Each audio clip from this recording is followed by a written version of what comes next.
they had millions of people in the streets.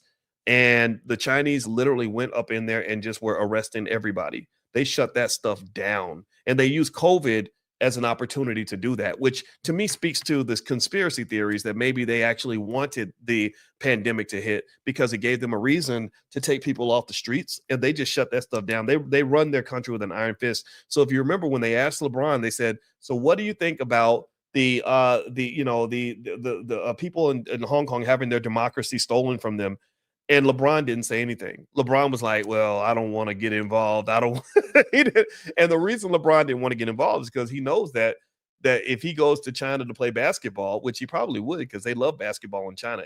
They love basketball in China more than they love in the U.S. When I taught in China many years ago, all the boys play basketball, and they have Kobe Bryant on the big screen in the cafeteria, and every single one of them play basketball. But they were terrible basketball players. I used to just, I thought I was Michael Jordan on that court. They were no good at it, but they all love basketball. So LeBron knows. Here's what LeBron knows. LeBron knows that if he pisses off the Chinese government, he might be the next Brittany Griner.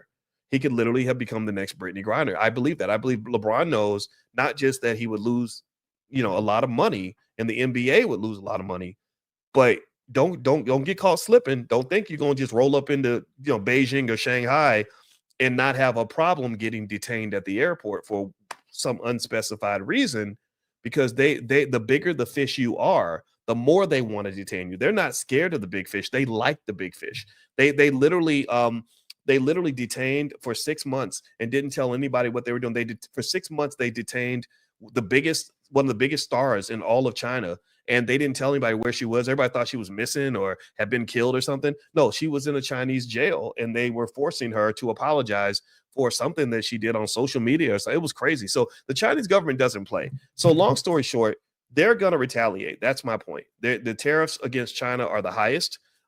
They are the craftiest when it comes to economic warfare.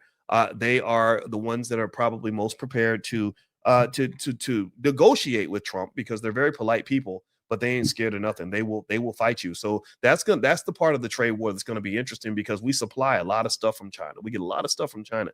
So I don't know how that's going to play out. That's going to be really messy and ugly. Anyway, so do me a favor, hit the thumbs up button, thumbs up, share, subscribe if you haven't done it yet. Also, I hope you guys will consider learning stock options from us in the Black Business School. We have a great network, coin certified options investing network, where you can get a certification in stock options. We're in week 4 of a 12-week class, and we start another sequence in about 8 weeks. So if you want to talk to someone about joining Coin, you can just go to drboycecoin.com and do an interview and see if it's something that would work for you and your family. And also, last but not least, we have financial workbooks and flashcards for kids. If you want to teach investing to your kids, we have workbooks for every grade band. They cover stocks, investing, etc. We're going to make some for real estate, stuff like that, since you guys asked for it, crypto. So if you want to take a look at those, you can go to financialworkbooks.com. That's financialworkbooks.com. All right. So, and I want to give a shout out. I saw Tiara in there, Tiara Williams. Tiara's, she runs the Fly Nubian Money Club. So good to see you, Tiara. And I hope I'll put the URL on the screen so everybody can sort of take a look at what you're doing over at Fly Nubian Money. The ladies are really smart. We need to listen to smart Black women. I really believe that. And that's a core value that I've always had.